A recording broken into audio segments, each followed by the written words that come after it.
पंकज जी, अभी आपसे मिलने हम लोग आया हूँ। नमस्कार सर। नमस्कार। जैसे आपका जो प्रॉब्लम था मैडम को, जो मतलब थोड़ा सा आप मतलब निराश हो चुके थे, डॉक्टर बोला था कि मतलब बच्चा नहीं होने सकेगा, कृत्रिम गर्भाधान किया जा सकता है, तो कृत्रिम नहीं करा के आप आखिरी डिएक्शन के बारे में कैसे पता लगा, आपको कैसे यकीन हुआ? सर डिएक्शन के बारे में मुझे आदरणीय लालू सर, मुन्ना सर ने बताया और हमने आदरणीय मिथिलेश सर के संपर्क में रहे और हमने अवंतिका हॉस्पिटल महाराष्ट्र के नागपुर में दिखाए। वहाँ पे काफ़ी पैसे भी खर्च किए सर।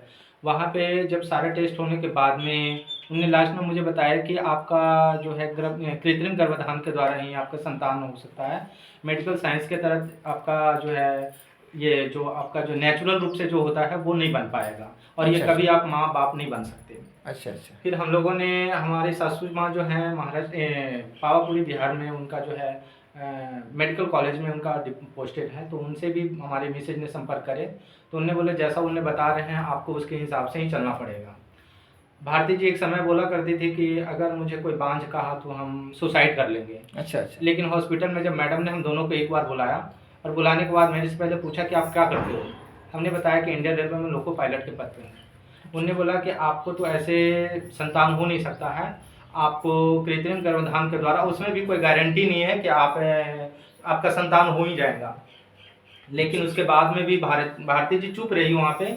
बाहर निकलने के बाद हम दोनों को सोचने का मौका दिया। इनने बाहर निकल के हमसे लिपट करके रोने लगी और कहने लगी कि मैं ऑपरेशन नहीं करवाऊंगा, कृत्रिम गर्भाधान में नहीं करवाऊंगा, बेशक मैं बांझ रह लूँगा लेकिन ये काम नहीं करवाऊंगा। फिर हमने बोले अगर तुम्हारा फैसला है तो मुझे मंजूर है और हमने फिर बाहर से कोई प्रोडक्ट खाना पीना बंद कर दिया, कुछ भी नहीं खाने लगे। अच्छा। उसी बीच में इनको डेंगू हुआ। डेंगू होने के बाद में हम आदरणीय मिथिलेश सर के संपर्क में आए। हमें आरजी को बताया गया, नोनी जी को बताया गया, जीएल को नोनी जी बताया गया, आरजी जीएल नोनी जी आस्पोर्लिना कि आप इन चीज़ों को खाने लगिए।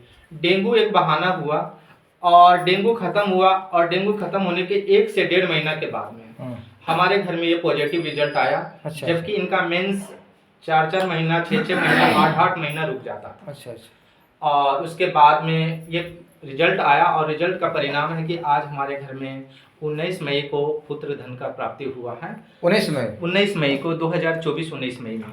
और सो इस भारती जी यही आरजी जी लिखाए थे जी। तो मतलब उस समय तो आप भरोसा नहीं किए होंगे? नहीं, उसमें तो पता नहीं चला था, लेकिन जब रिजल्ट आया तब महसूस हुआ। अच्छा, तो अगर आपसे कोई जानना चाहे तो बता देंगे अपनी बात को। जी आरजी जीएल अस्परना नोनी यही है ना? जी। सोचिए कितना बड़ा मिसाल, जो डॉक्टर जहाँ से हाथ ऊपर कर दिया था, रिजल्ट मिला। तो पंकज जी, यदि कोई आपसे बात करना चाहेगा तो बात बेहिचक करेंगे? बिल्कुल खुलकर बात करेंगे सर, और जितना मेरे से मदद हो सकेगा मैं उनको हेल्प करूंगा प्रोडक्ट बताने अभी में। टेहटा इमलिया मोड़ के पास रविंदर पासवान जी को 22 साल पर ही इसी आरजी का दिन था कि आज उनका बच्चा समझिए कि 4-5 साल के 22 साल बाद हुआ था। तो निराश हो चुके थे। हम बोले थे आरजी जी जी खाएं, ये दूसरा रिजल्ट मेरे हाथों से यहाँ है। तो अपना मोबाइल नंबर ज़रा बता दें।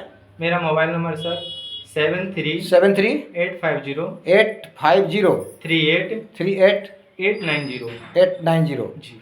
यदि कोई संपर्क करना चाहें तो आप बेहिचक बता दें। 24 आवर हम उनके सेवा में हाजिर हैं। हाँ, बहुत सारे लोग परेशान हैं। मुझे मालूम है सर, जो दुख से मैंने गुजर के आया हूँ सर, ये दुख मुझे पता है कि कैसे लोग परेशान रहते हैं। भारती जी, आप अभी मैंने कैसा महसूस कर रहे हैं? जी। कैसा महसूस कर रहे हैं? महसूस कर रहा हूँ। तो ये बच्चा के नाम अभी नहीं रखें, जरा सोच कीजिए। ये समझिए कि डिएक्शन का समझिए कि गैनो में भी है, समझ गए ना? सोचिए आरजीजीएल का क्या कमाल है। Hello RGGL. पंकज जी, खास करके हम आपसे मिलने आए थे। बहुत बहुत धन्यवाद सर। ठीक है, good morning. Good morning sir.